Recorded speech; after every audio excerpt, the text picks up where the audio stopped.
Okay, so we're going to talk through getting up a post-op spine patient. First things you want to do is make sure they have their yellow socks on if they don't have shoes on, otherwise shoes are acceptable.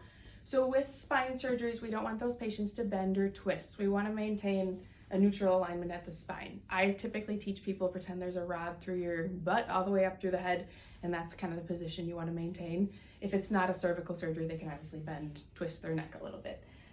So Karen is laying in bed right now. When we go to get up, we actually want her to roll all the way onto her side first before sitting up. We don't want her to sit directly up because that's a lot of flexion at that spine.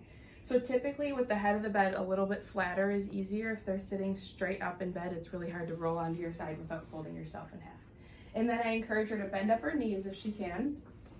Good. And then if there's a rail, feel free to use it. The caveat to that is most patients don't have bed rails at home. So if they're ready to go home, we teach them not to use the bed rail. So I'm going to pretend Karen's going home. I'm going to take this down.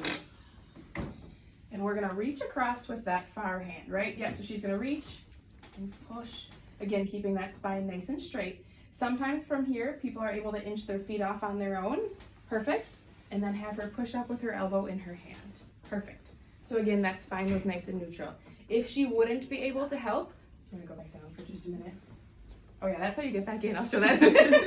If she wouldn't be able to help, I could help bring those legs off a little bit. And then kind of come up underneath here, hand under here, and help push her up.